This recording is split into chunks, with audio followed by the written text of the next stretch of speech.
ఈరోజు వాగ్దానంగా పరిశుద్ధ గ్రంథాలు తెరిచి కీర్తనలు 144 10వ చరణాన్ని మనం చూస్తే, నీవే రాజులకు విజయము దయచేయువాడవు. దేవుని నామానికి స్తోత్రం కలుగును గాక. నీవే రాజులకు విజయము దయచేయువాడవు అని భక్తుడు దావీదు మాట్లాడుతున్నాడు. వారు దేవునిని ఆశ్రయించారు అనేటువంటి విషయాన్ని తెలియజేస్తూ, నీవే నా చేతులకు యుద్ధాన్ని, నా వేళ్లకు పోరాటమును నేర్పేటువంటి వాడివి అని భక్తుడు మాట్లాడతాడు.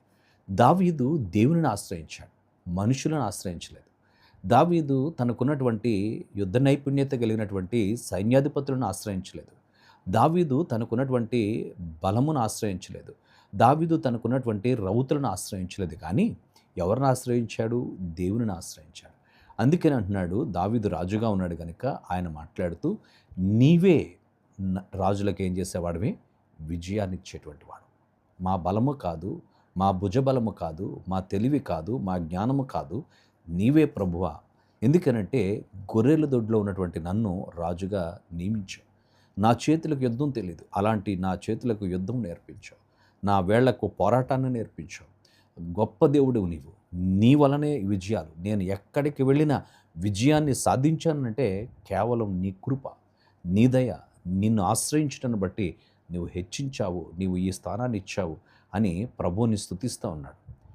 చాలాసార్లు మనం అనుకుంటాం, అధికారమైన, ఉద్యోగమైన, హోదా అయినా, పదవైనా దేవుడు ఇస్తేనే మనం అనుభవించేది. ఈ లోకంలో ఏదైనా ప్రభు మనకిస్తేనే. మనం చేస్తున్నటువంటి ఉద్యోగం, మనం చదువుతున్నటువంటి చదువు, ఇవన్నీ కూడా దేవుడు మనకిచ్చినటువంటివి. నా జ్ఞానము, నా తెలివి, నా యొక్క ఇది అని నువ్వు అనుకుంటున్నావేమో. దావీదు ఎన్నడూ అలా అనుకోలేదు. దావీదు అంటున్నాడు, నీవే ప్రభువా, నీ వలనే నాకు ఈ యొక్క ఘనత, నీ వలనే నాకు ఈ యొక్క కీర్తి, నీవు లేకపోతే నాకు ఈ యొక్క పరిస్థితులు ఏవీ లేవు ప్రభు అని దేవుని సన్నిధిలో ప్రార్థన చేస్తా ఉన్నాడు.